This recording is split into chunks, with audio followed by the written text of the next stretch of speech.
अपमान का बीज बाबर जानता था, सीधे युद्ध से वह सांगा को तोड़ नहीं सकता, इसलिए उसने नीचता का सहारा लिया। कनवा में एक स्मारक था, राणा सांगा की माता की स्मृति में बना हुआ। उस स्मारक को उसने जानबूझकर तोड़वा दिया। राणा सांगा का लहू खौल उठा। उनकी आंखों में अब सिर्फ एक ही लक्ष्य था, बदला। और तब हुआ कनवा का युद्ध। 127 सूरज की पहली किरण के साथ रणभूमि सजी। राणा सांगा की सेना गरजी, उनके अश्व सरपट दौड़े और रणचंडी जैसे वीर आगे बढ़े।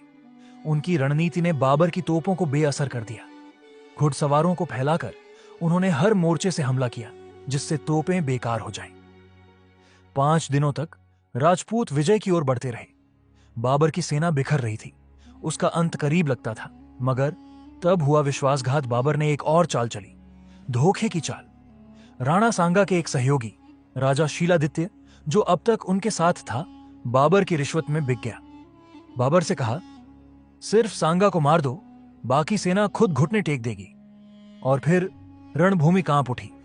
बाबर ने अपने तीरंदाजों को आदेश दिया, सिर्फ एक लक्ष्य, राणा सांगा।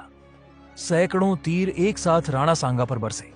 रक्त से सना उनका शरीर घोड़े से नीचे गिरा। मदनी राय और अखेराज देवड़ा उन्हें रणभूमि से बाहर ले गए। मगर पीछे की सेना ने देखा, राजा गिर गया। उन्हें लगा राजा मारा गया। तब उठे झाले हज्जा। मेवाड़ की परंपरा थी, यदि महाराणा गिर जाए तो सलुम्बर का झाला मुकुट पहने और युद्ध जारी रखे।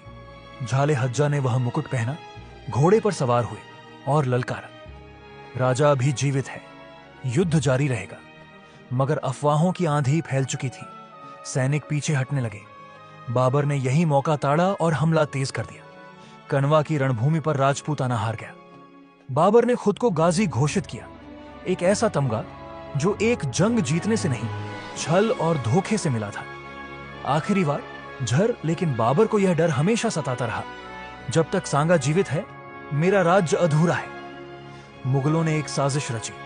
राजपूताना के भीतर ही कुछ विश्वासघाती सरदारों को खरीदा गया। एक रात राणा सांगा को जहर दे दिया गया। 30 जनवरी 1528 वह सिंह जो कभी झुका नहीं, कभी टूटा नहीं, धोखे का शिकार हो गया। राणा सांगा वीरगति को प्राप्त हुए, लेकिन इतिहास में हार नहीं, इरादा अमर होता है। राणा सांगा की गाथा आज भी हवाओं में गूंजती है। जब कोई अत्याचार के खिलाफ खड़ा होता है, जब कोई मां की इज्जत के लिए तलवार उठाता है, तो उसकी रगों में कहीं ना कहीं राणा सांगा का लहू दौड़ता है।